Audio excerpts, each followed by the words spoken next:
एक लड़का सड़क के किनारे बैठकर फूल बेच रहा होता है। यही आवाज़ दे रहा था कि साहब फूल ले जाइए, बहुत ही अच्छे फूल है, आप जल्दी ले जाइए। दोस्तों, वहीं पर एक सज्जन व्यक्ति खड़े होते हैं और इस लड़के को ऊपर से नीचे तक निहार रहे होते हैं। इसके पैरों की तरफ जब वो देखते हैं तो उन्हें पता चलता है कि इसके पैरों में तो चप्पल भी नहीं है। उसके मन में एक बात सूझती है और वो वहीं नज़दीक पास में बाज़ार में जाते हैं और वहाँ से उसके नाप के जूते ले आते हैं। उस बच्चे को वो जूते पहनाते हैं तो यहाँ पर बच्चा जूते पहनकर बहुत ज़्यादा खुश होता है और उस व्यक्ति से कहने लगता है कि क्या आप भगवान हो? तो यहाँ पर वो व्यक्ति कहने लगता है, अरे नहीं नहीं बेटा, मैं भगवान नहीं हूँ, मैं तो एक साधारण सा आदमी हूँ। तो क्या आप भगवान के दोस्त हो? एक छोटे से मुख से इतनी बड़ी बातें सुनकर ये व्यक्ति भी बहुत ज़्यादा भावुक हो जाता है और कहने लगता है कि हाँ हाँ, मैं भगवान का साथी हूँ। दोस्तों, अब यहाँ पर ये बच्चा इस व्यक्ति की तरफ देखने लगता है और व्यक्ति इससे पूछने लगता है कि तुम भला ऐसा कैसे कह रहे हो? तो ये लड़का कहता है कि कल मैं मंदिर में गया था और मैंने भगवान से यही मांगा था कि भगवान, मेरे पैरों में जूते नहीं हैं, मुझे जूते दिला दो, और आज सुबह सुबह ही मुझे जूते मिल गए। दोस्तों, यहाँ पर उस बच्चे का भगवान के प्रति विश्वास और ज़्यादा बढ़ जाता है।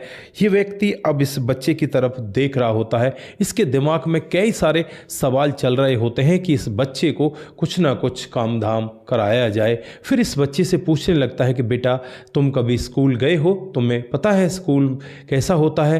तो ये बच्चा कहने लगता है कि नहीं नहीं, मुझे नहीं पता स्कूल कैसा होता है, बस मैंने नाम सुना था कि स्कूल भी कोई होता है, लेकिन मुझे नहीं पता कि वो अंदर से कैसा होता है, कैसे उसमें बच्चे पढ़ते हैं, मुझे कुछ भी नहीं पता। दोस्तों, अब यहाँ पर ये व्यक्ति इस बच्चे से कहने लगता है कि बेटा, तुम कोई काम धंधा कर सकते हो। अपने मन ही मन में कुछ और विचार भी सोचने लगता है कि यहाँ इसके जो फूल 10 रुपये के बिक रहे हैं वो मंदिर के सामने जाकर 15 के बिकने स्टार्ट हो जाएंगे और इसका जीवन आगे अच्छे से चलने लगेगा। दोस्तों, अब यहाँ पर उसके लिए वो एक रेहड़ी खरीदता है और रेहड़ी पर कुछ फूल मालाएं उसे दिला देता है, कुछ उस लड़के के लिए कपड़े भी लेकर आता है।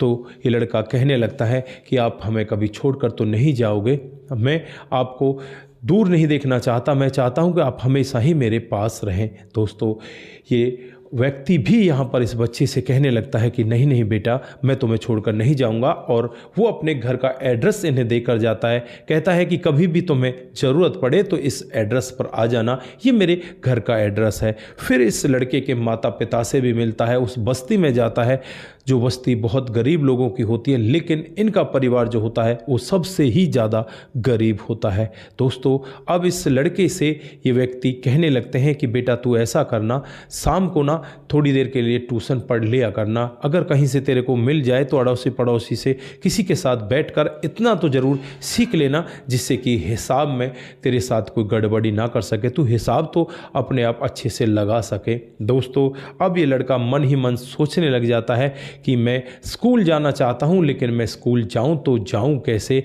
अब ये उसी व्यक्ति को याद करने लगता है। अगले दिन वो व्यक्ति फिर इसके पास आ जाता है और इस बेटे से कहने लगता है कि बेटा, पता कोई परेशानी है क्या तुझे? तो यहाँ पर वो कहने लगता है कि अंकल जी, मुझे स्कूल जाना है, मुझे स्कूल भिजवा दीजिए, मैं पढ़ना चाहता हूँ। अब यहाँ पर जो इस लड़के के माता पिता होते हैं उनसे ये व्यक्ति मिलता है और कहता है कि तुम इस फूल के काम को स्टार्ट करो और इस बच्चे को स्कूल भेजना स्टार्ट कर दो। मैं इसकी पढ़ाई के जो भी खर्चा होगा मैं खुद लगा दूंगा, लेकिन इस बच्चे को थोड़ा थोड़ा पढ़ना ज़रूरी है, इसको पढ़ाई के लिए स्कूल में भेजना ज़रूरी है।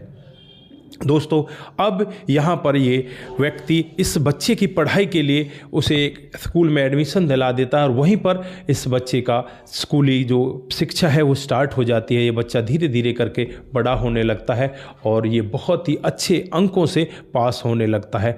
जब ये लड़का 10वीं क्लास को पास करता है तो पूरे के पूरे डिस्ट्रिक्ट को टॉप कर देता है। उसके बाद ये +2 करता है। +2 करने के बाद फिर कुछ ऐसा होता है कि ये कोर्स करने के लिए बाहर चला जाता है और यही व्यक्ति इस लड़के के लिए कोर्स के पैसे भी भेजता है। दोस्तों वहाँ जाकर ये अपना अच्छे से कोर्स करता है, लेकिन अब यहाँ इस व्यक्ति से इसका संपर्क टूट जाता है, उस व्यक्ति से बातचीत नहीं हो पाती और फिर इसके लिए पैसे आए तो आए कहाँ से। ये खुद वहीं पर मजदूरी मेहनत करने लगता है और जैसे तैसे करके वो अपनी पढ़ाई को पूरा कर लेता है। दोस्तों फिर यहाँ एक बैंक में ये मैनेजर के पद पर लग जाता है।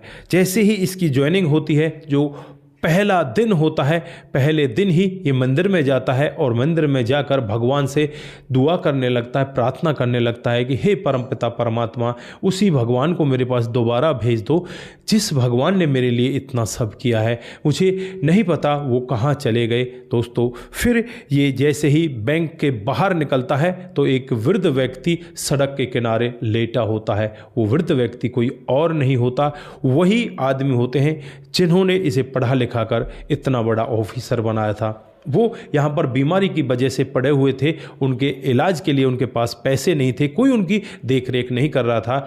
जो उनका एक बेटा होता है उसकी पत्नी के साथ वो वहाँ से अलग हो जाता है और वो इनको देखता भी नहीं। अब इस बुजुर्ग व्यक्ति की हालत को देखकर ये लड़का बहुत ज़्यादा द्रवित होता है और उन्हें उठाता है और कहने लगता है कि बाबा तुम कहाँ चले गए थे, मैंने तुम्हें कहाँ कहाँ नहीं ढूंढा।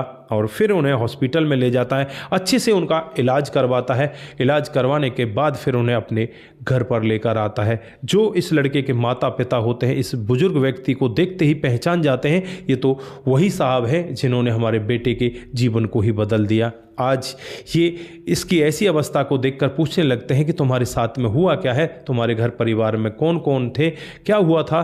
तो वो बताने लगता है कुछ दिन पहले मेरी पत्नी तो इस दुनिया को छोड़कर जा चुकी थी, उसके बाद मेरा बेटा होता है, उसकी मैं शादी कर लेता हूँ, लेकिन शादी होने के बाद बेटा अपनी पत्नी को लेकर वहाँ से चला जाता है और धोखे से मेरी सारी प्रॉपर्टी वो अपने नाम करा लेता है।